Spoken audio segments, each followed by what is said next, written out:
আরে এই দেখো কে এসেছে, আমার জামাই এসেছে গো, জামাই। ও বাবা, তাই নাকি? হ্যাঁ এই নিন শাশুড়ি মা, ওই দইয়ের হাঁড়িটা নেন নেন। এ কি বাবা, শুধু দইয়ের হাঁড়িটা নিয়ে এসো, মিষ্টির হাঁড়িটা আনোনি? আরে শাশুড়ি মা, মিষ্টির হাঁড়িও নিয়ে এসেছিলাম তো, ওই রাস্তায় আসতে আসতে আমার খুব খিদে পেয়েছিল তো, তাই মিষ্টিগুলো খেয়ে হাঁড়িটা পেলিয়ে দিয়েছি।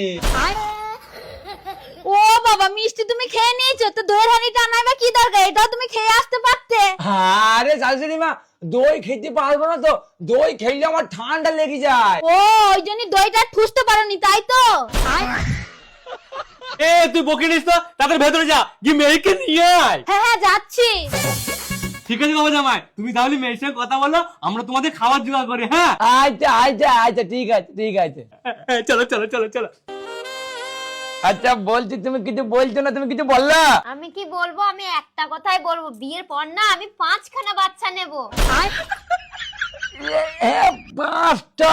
না না, দুটো, একটা মেয়ে একটা ছেলে। আরে না না, 5টা বাচ্চা নিলে সরকারি তরফ থেকে না 5 কেজি করে 25 কেজি রেশন পাবো। তাহলে কত ভালো হবে বলো, বেশিরভাগ দিন বাজার করতেই হবে না, ওই রেশনই চলে যাবে। আরে তুমি ওসব কোনো চিন্তা করে না, আমি বিদেশে ইনকাম করে আনবো না, আমাদের কোনো অসুবিধা হবে না। ঠিক আছে, আমাকে যদি এখানে কেউ পটিয়ে নেয়? আরে হ্যাঁ, এরকম হয় নাকি? তুমি কোনো চিন্তা করো না, তোমাকে কেউ পটাবে না। আরে না গো, আমি জানি আমার বান্ধবীর বর বিদেশে কাজ করতে গিয়েছিল, আর আমার বান্ধবী না একটা টাগলু কাকা পটিয়ে নিয়ে পালিয়ে গিয়েছে।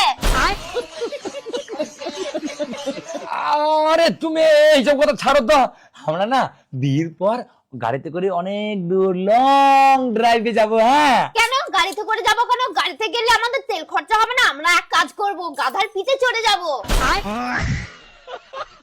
গাধার পিঠে চড়ে গেলে ঘোরাও হবে, আবার যদি খিদে পেয়ে যায় তখন গাধার দুধও খাওয়া হবে।